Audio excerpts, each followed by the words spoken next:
The first book of Samuel, this is part 4, chapter 25. Then Samuel died, and the Israelites gathered together and lamented for him, and buried him at his home in Ramah. And David arose and went down to the wilderness of Paran. Now there was a man in Maon whose business was in Carmel. And the man was very rich. He had 3,000 sheep and 1,000 goats, and he was sharing his sheep in Carmel. The name of the man was Nabal.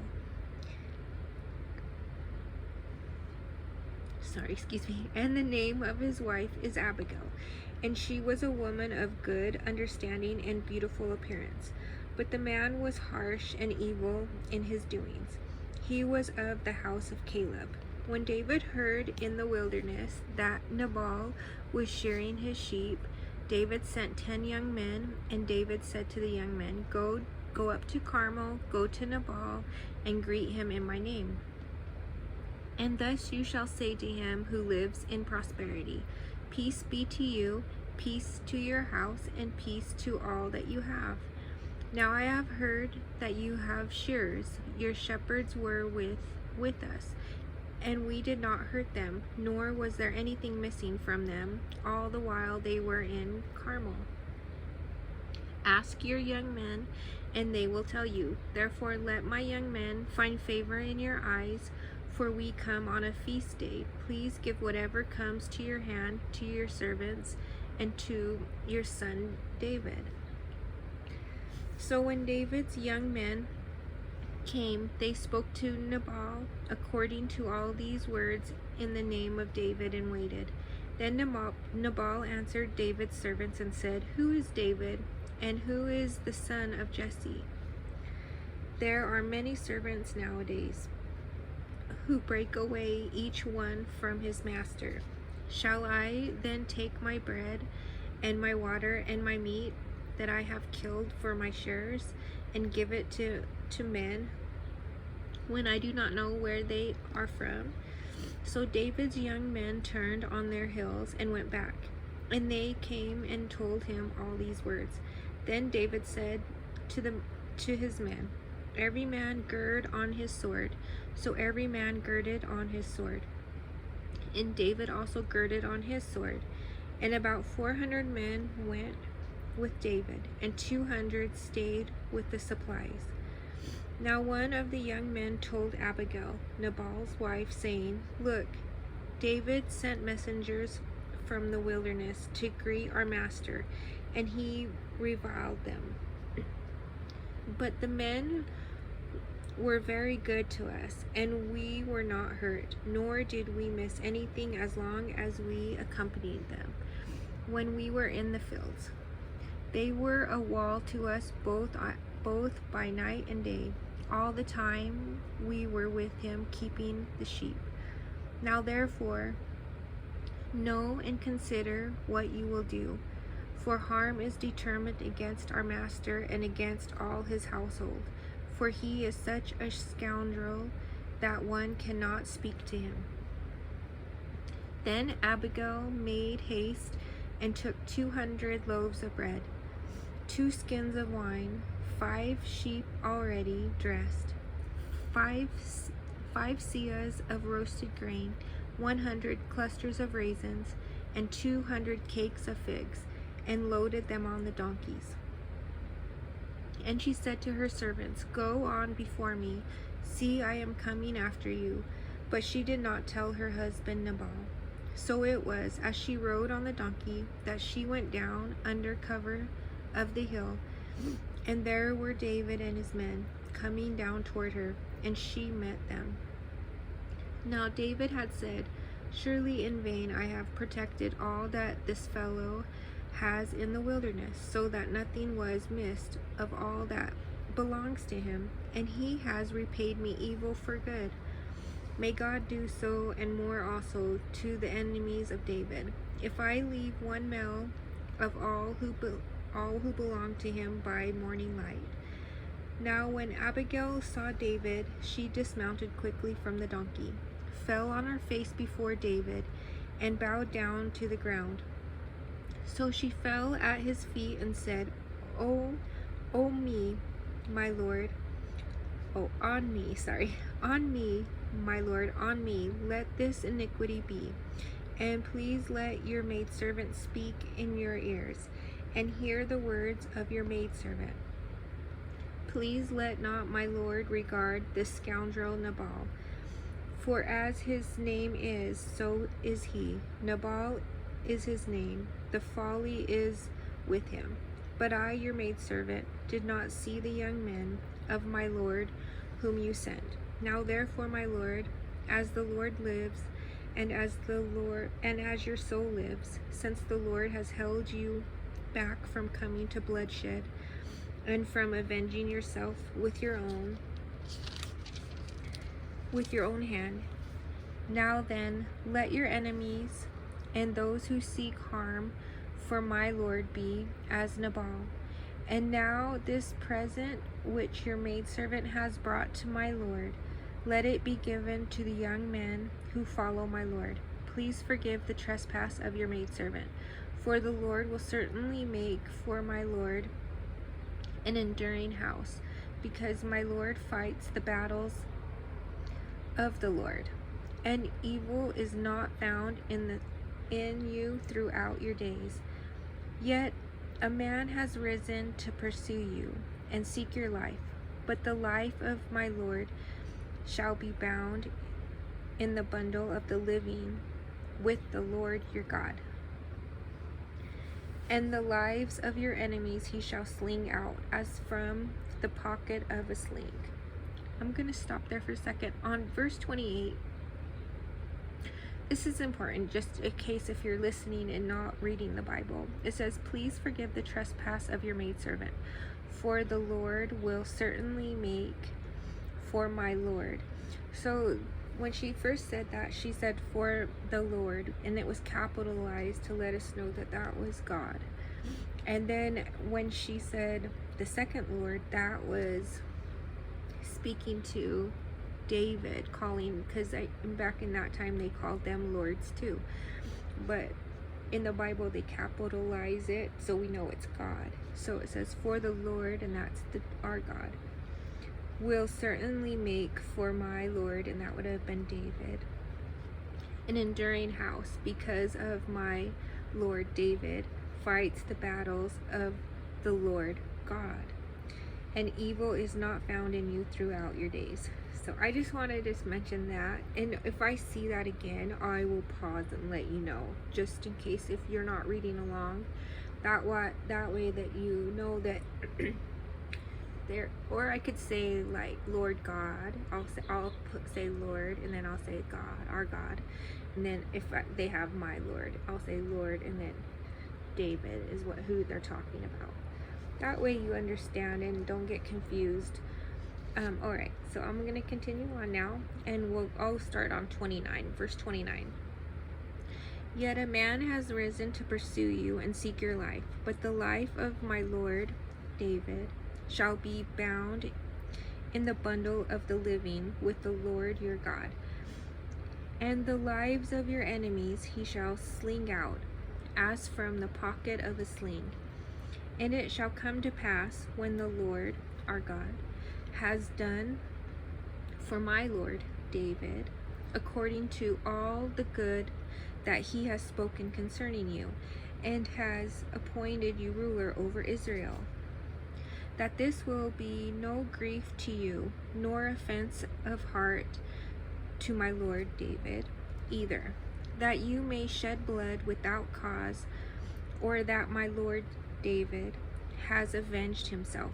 But when the Lord, and this is our God, has dealt well with my Lord David, then remember your maidservant.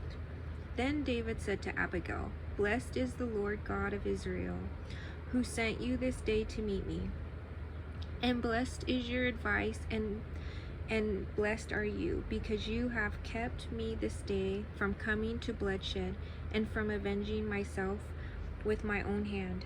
For indeed, as the Lord God of Israel lives, who has kept me back from hurting you, unless you had hurried and come to meet me, surely my morning light no males would have been left in Nabal. So David received from her hand what she had brought him, and said to her, Go up in peace to your house. See, I have heeded your voice and respected your person. Now Abigail went to Nabal, and there he was, holding a feast in his house, like the feast of a king. And Nabal's heart was merry within him, for he was very drunk.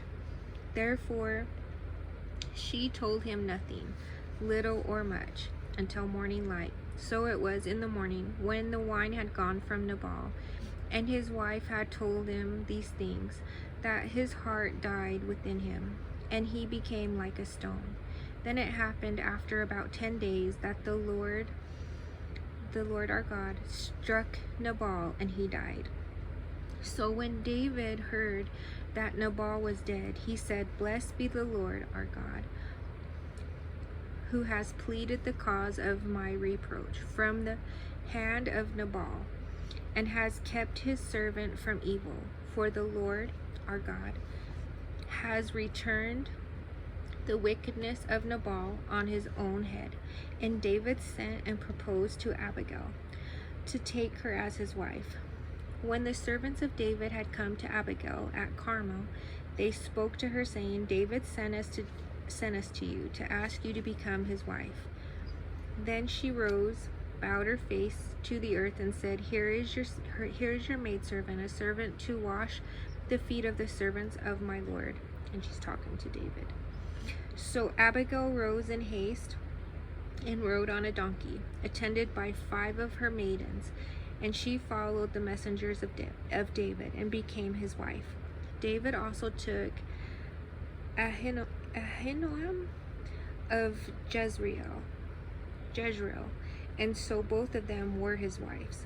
But Saul had given Michal, his daughter, David's wife, to Palti, the son of Laish, who was from Galim.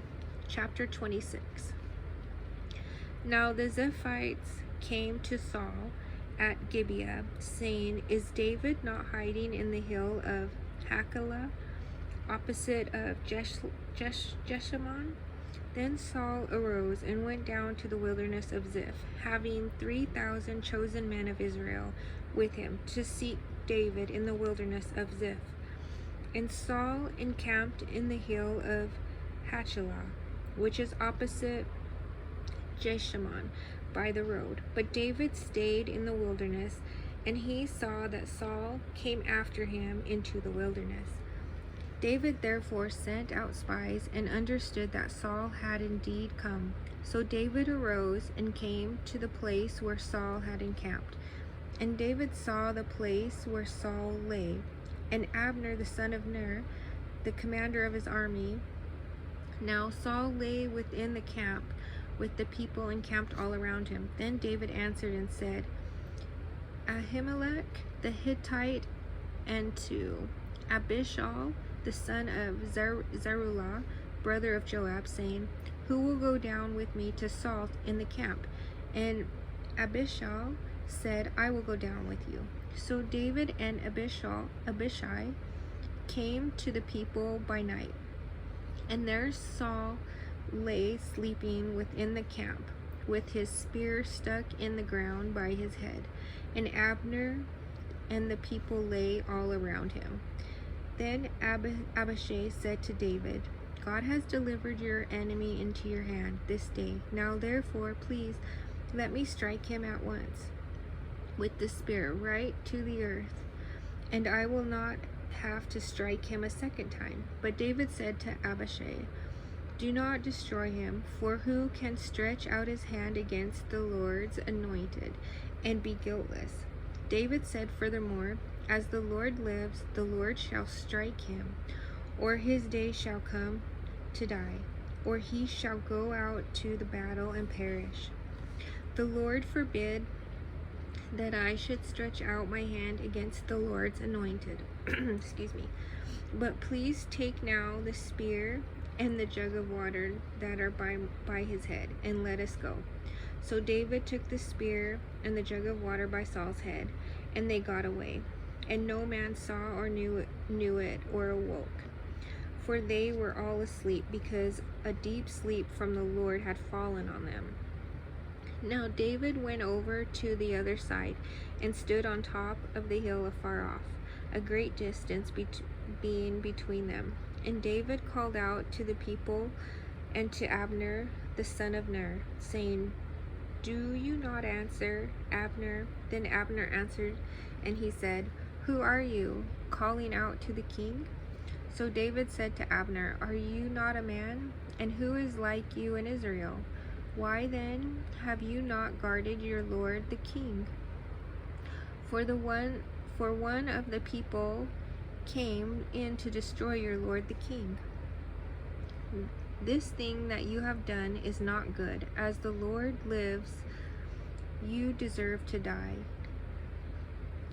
And this Lord, I'm pausing for a second, but that Lord is God. So they do that a lot, I've noticed in here. Like, so they're gonna, who's ever king, they call them lords too. So I'll try to decipher from that, because I forget that if you're hearing this, it might sound confusing unless you're reading along and you can actually see the words. Alright, so I'll start again. So this is verse 16. This thing that you have done is not good. As the Lord lives, you deserve to die, because you have not guarded your master, the Lord's anointed. And now see where the king's spear is, and the jug of water that was by his head. Then Saul knew David's voice, and said, Is that your voice, my son David? David said, It is my voice, my lord, O king. And he said, Why does my lord thus pursue his servant? For what have I done, or what evil is in my hand? Now therefore please let my lord the king hear the words of his servant. If the Lord, and then this Lord is talking about our God, the Lord in heaven, the Lord our God, has stirred you up against me, let him accept an offering. But if it is the children of men, may they be cursed before the Lord. And then he's talking about our God. For they have driven me out this day from sharing in the inheritance of the Lord, and then our God, saying, Go serve other gods. So now, do not let my blood fall to the earth before the face of the Lord. And then talking about our God. For the king of Israel has come out to seek a flea, as when one hunts a partridge in the mountains. Then Saul said, I have sinned. Return, my son David, for I will harm you no more, because my life was precious in your eyes this day. Indeed, I have played the fool and erred exceedingly. And David answered and said, Here is the king's spear. Let one of the young men come over and get it. May the Lord repay every man for his righteousness. And he's talking about the Lord our God. May the Lord, our God, repay every man for his righteousness and his faithfulness. For the Lord delivered you into my hand today. But I would not stretch out my hand against the Lord's anointed.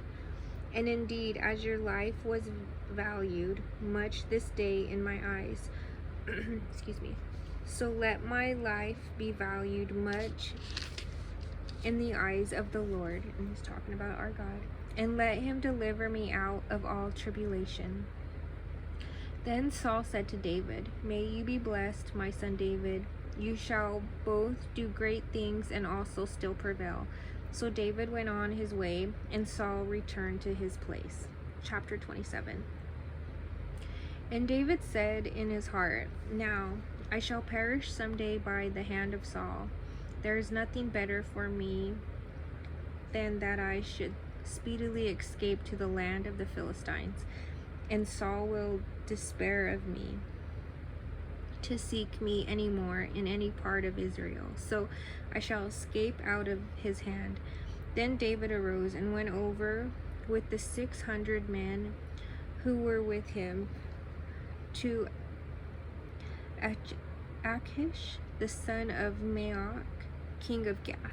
So David dwelt with Achish at Gath, he and his men, each man with his household, and David with his 2 wives, and Ahinoam the Jezreelitess, and Abigail the Carmelitess, Nabal's widow. Okay, I'm gonna stop there for a second.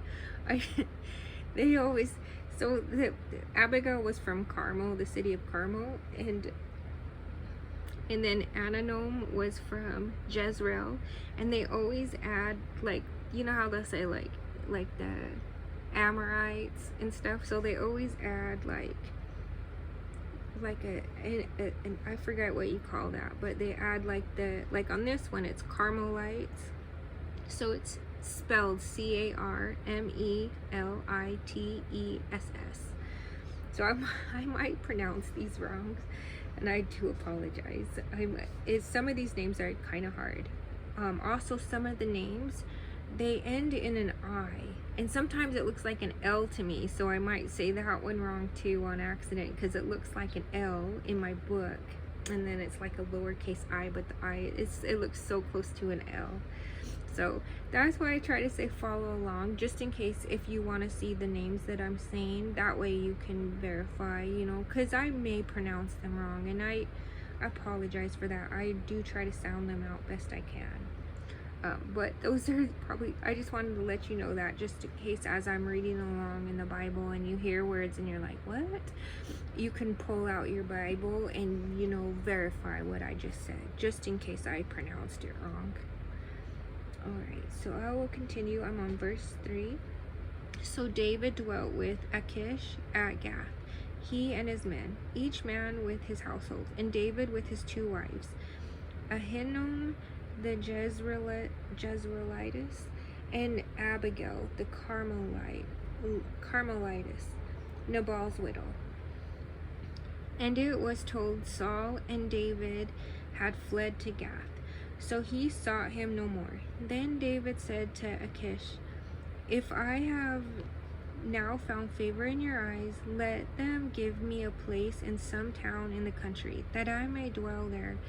For why should your servant dwell in the royal city with you? So Achish gave him Ziklag that day. Therefore Ziklag had belonged to the kings of Judah to this day. Now the time that David dwelt in the country of the Philistines was 1 full year and 4 months. And David and his men went up and raided the Geshurites, the Girzites, and the Amalekites, for those nations were the inhabitants of the land from of old, as you go to Shur, even as far as the land of Egypt. Whenever David attacked the land, he left neither man nor woman alive, but took away the sheep, the oxen, the donkeys, the camels, the apparel, and returned and came to Achish. Then Achish would say, where have you made a raid today? And David would say, against the southern area of Judah, or against the southern area of Jerahmeelites, or against the southern area of the Kenites. David would save neither man nor woman alive, to bring news to Gath, saying, lest they should inform on us, saying, thus David did. And thus was his behavior all the time he dwelt in the country of the Philistines. So Achish believed David, saying, he has made his people Israel utterly abhor him. Therefore he will be my servant forever. Chapter 28. Now it happened in those days that the Philistines gathered their armies together for war, to fight with Israel. And Achish said to David, you assuredly know that you will go out with me to battle, and you and your men. So David said to Achish, surely you know what your servant can do. And Achish said to David, therefore I will make you one of my chief guardians forever. Now Samuel had died, and all Israel had lamented for him, buried him in Ramah, in his own city. And Saul had put the mediums, and the spiritists out of the land. Then the Philistines gathered together and came and encamped at Shunem. So Saul gathered all Israel together, and they encamped at Gilboa. When Saul saw the army of the Philistines, he was afraid, and his heart trembled greatly. And when Saul inquired of the Lord did not answer him either by dreams or by Urim or by the prophets. Then Saul said to his servants, "Find me a woman who is a medium, that I may go to her and inquire of her." And his servants said to him, "In fact, there is a woman who is a medium in Endor." So Saul disguised himself and put on other clothes, and he went, and 2 men with him. And they came to the woman by night, and he said, "Please conduct a seance for me, and bring up for me the one I shall name to you."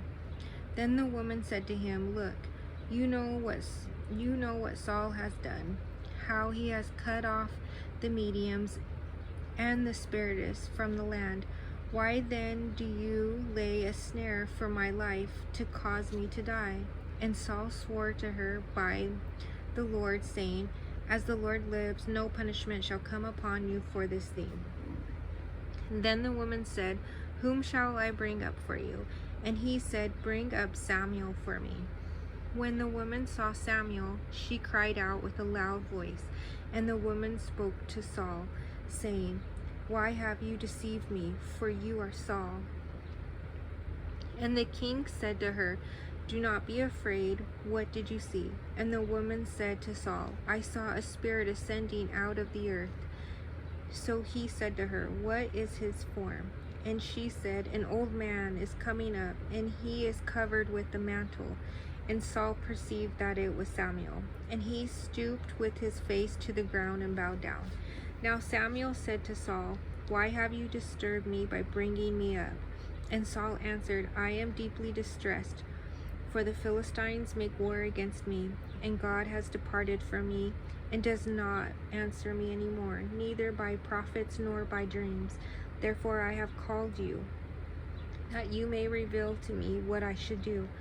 Then Samuel said, "So why do you ask me, seeing the Lord has departed from you and has become your enemy?" Excuse me. "And the Lord has done for himself, as he spoke by me. For the Lord has torn the kingdom out of your hand and given it to your neighbor David, because you did not obey the voice of the Lord, nor excuse his fierce wrath upon Amalek. Therefore the Lord has done this thing to you this day. Moreover, the Lord will also deliver Israel with you into the hand of the Philistines, and tomorrow you and your sons will be with me. The Lord will also deliver the army of Israel into the hand of the Philistines." Immediately Saul fell full length on the ground, and was dreadfully afraid because of the words of Samuel, and there was no strength in him, for he had eaten no food all day or all night. And the woman came to Saul and saw that he was severely troubled, and said to him, "Look, your maidservant has obeyed your voice, and I have put my life in my hands, and heeded the words which you spoke to me. Now therefore please heed also the voice of your maidservant, and let me set a piece of bread before you and eat, that you may have strength when you go on your way." But he refused and said, "I will not eat." So his servants together with the woman urged him, and he heeded their voice. Then he arose from the ground and sat on the bed. Now the woman had a fatted calf in the house, and she hastened to kill it. And she took flour and kneaded it, and baked unleavened bread from it. So she brought it before Saul and his servants, and they ate. Then they rose and went away that night. Chapter 29.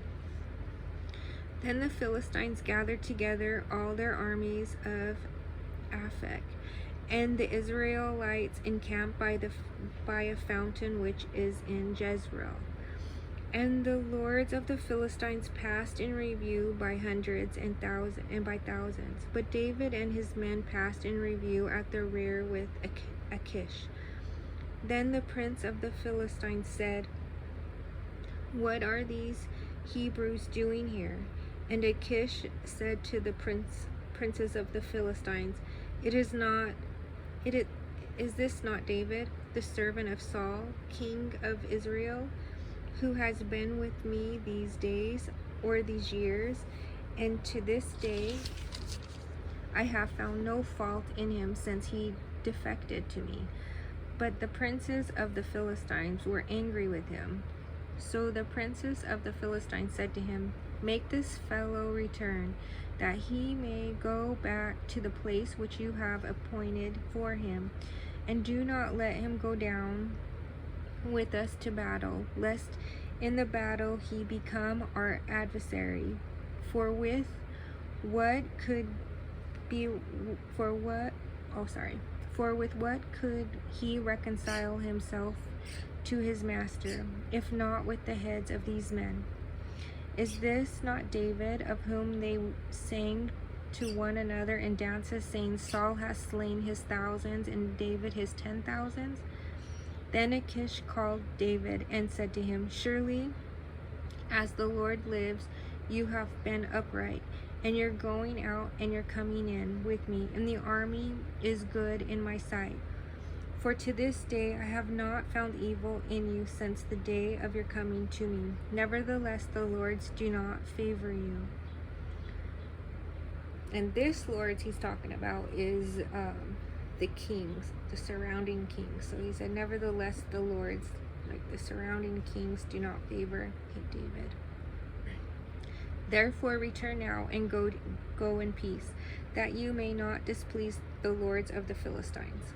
So David said to Achish, But what have I done? And to this day, what have you found in your servant as long as I have been with you, that I may not go and fight against the enemies of my lord the king? And he's talking about that king, the Philistine king. Then Achish answered and said to David, I know that you are as good in my sight as the angel of God. Nevertheless, the princes of the Philistines have said, He shall go up with us to the battle. Now therefore rise early in the morning with your master's servants who have come with you, and as soon as you are up early in the morning and have light, depart. So David and his men rose early to depart in the morning to return to the land of the Philistines. And the Philistines went up to Jezreel. Chapter 30. Now it happened when David and his men came to Ziklag on the third day that the Amalekites had invaded the south of Ziklag, attacked Ziklag, and burned it with fire. And it had taken captive the women and those who were there, from small to great. They did not kill anyone, but carried them away and went their way. So David and his men came to the city, and there it was, burned with fire, and their wives, their sons, and their daughters had been taken captive. Then David and the people who were with him lifted up their voices and wept, until they had no more power to weep. And David's two wives, Ahinoam and the Jezreelites, and Abigail, the widow of Nabal the Carmelite, had been taken captive. Now David was greatly distressed, for the people spoke of stoning him, because of the soul of all the people was grieved, every man for his sons and his daughters. But David strengthened himself in the Lord his God. Then David said to Abiathar the priest, Amalek's son, Please bring the ephod here to me.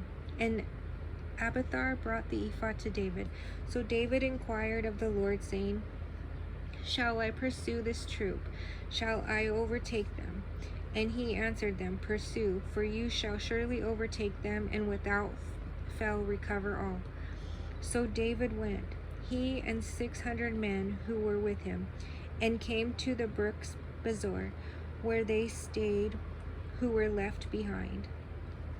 But David pursued, he and 400 men, for 200 stayed behind, who were so weary they could not cross the brook Bezor. Then they found an Egyptian in the field, and brought him to David, and they gave him bread, and he ate. And they let him drink water, and they gave him a piece of a cake of figs, and 2 clusters of raisins. So when he had eaten, his strength came back to him, for he had eaten no bread nor drunk water for 3 days and 3 nights. Excuse me. Then David said to him, "To whom do you belong, and where are you from?" And he said, "I am a young man from Egypt, servant of the Amalekite, and my master left me behind because 3 days ago I fell sick. We made an invasion of the southern area of the Cherethites in the territory which belongs to Judah, and of the southern area of Caleb, and we burned Ziklag with fire." And David said to him, "Can you take me down to this troop?" So he said, "Swear to me by God that you will neither kill me nor deliver me into the hands of my master, and I will take you down to this troop." And when he had brought him down, there they were, spread out over all the land, eating and drinking and dancing, because of all the great spoil which they had taken from the land of the Philistines and from the land of Judah. Then David attacked them from twilight until the evening of the next day. Not a man of them escaped except 400 young men who rode on camels and fled. So David recovered all that the Amalekites had carried away, and David rescued his 2 wives, and nothing of theirs was lacking, either small or great, sons or daughters, spoil or anything which they had taken from them. David recovered all. Then David took all the flocks and herds they had driven before those other livestock, and said, "This is David's spoil." Now David came to the 200 men who had been so weary that they could not follow David, whom they also had made to stay at the brook Bezor. So they went out to meet David and to meet the people who were with him. And when David came near the people, he greeted them. Then all the wicked and worthless men of those who went with David answered and said, "Because they did not go with us, we will not give them any of the spoil that we have recovered, except for every man's wife and children, that they may lead them away and depart." But David said, "My brethren, you shall not do so with what the Lord has given us, who has preserved us and delivered into our hands the troop that came against us. For who will heed you in this matter? But as his part is who goes down to the battle, so shall his part be who stays by the supplies. They shall share alike." So it was. From that day forward he made it a statute and an ordinance for Israel to this day. Now when David came to Ziklag, he sent some of the spoil to the elders of Judah, to his friends, saying, "Here is a present for you from the spoil of the enemies of the Lord." To those who were in Bethel, those who were in Ramoth of the south, those who were in Jeter, those who were in Aror, those who were in Siphmoth, those who were in Eshtemoa, those who were in Rachel, those who were in the cities of the Jerahmeelites, those who were in the cities of the Kenites, those who were in Hormah, those who were in Chorashan, those who were in Athach, those who were in Hebron, and to all the places where David himself and his men were accustomed to rove. Chapter 31. Now the Philistines fought against Israel, and the men of Israel fled from before the Philistines, and fell slain on Mount Gilboa. Then the Philistines followed hard after Saul and his sons, and the Philistines killed Jonathan, Abinadab, and Malchua, Saul's sons. The battle became fierce against Saul. The archers hit him, and he was severely wounded by the archers. Then Saul said to the armbearer, "Draw your sword and thrust me through with it, lest these uncircumcised men come and thrust me through and abuse me." But his armbearer would not, for he was greatly afraid. Therefore Saul took a sword and fell on it. And when his armbearer saw that Saul was dead, he also fell on his sword and died with him. So Saul, with his 3 sons, his armor bearer, and all his men died together that same day. And when the men of Israel who were on the other side of the valley, and those who were on the other side of the Jordan, saw that the men of Israel had fled, and that Saul and his sons were dead, they forsook the cities and fled. And the Philistines came and dwelt in them. So it happened the next day, when the Philistines came to strip the slain, they had found Saul and his 3 sons fallen on Mount Gilboa. And they cut off his head and stripped off his armor, and sent word throughout the land of the Philistines to proclaim it in the temple of their idols and among the people. Then they put his armor in the temple of the Ashtoreth, and they fastened his body to the wall of Bethshan. Now, when the inhabitants of Jabesh Gilead heard what the Philistines had done to Saul, all the valiant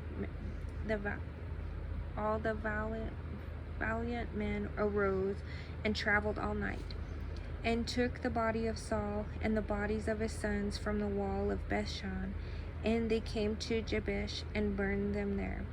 Then they took their bones and buried them under the tamarisk tree in Jabesh, and fasted 7 days. All right, so that was the last chapter of the first book of Samuel, and I will start the next book I will do is the second book of Samuel. I'll start that one. So these books, I don't know, it's pretty neat. These are pretty good stories. There's a lot of neat stories in here, and I always get sad about all the death, the war and the death. But it's a lot to think about, and I would recommend reading this whole book by yourself. It's kind of an interesting book, and God might speak to you differently, speak to your heart about it. But I want to thank you for listening, and I will continue on and look forward to seeing the second book of Samuel. It'll be coming soon. Thank you for listening, and God bless you.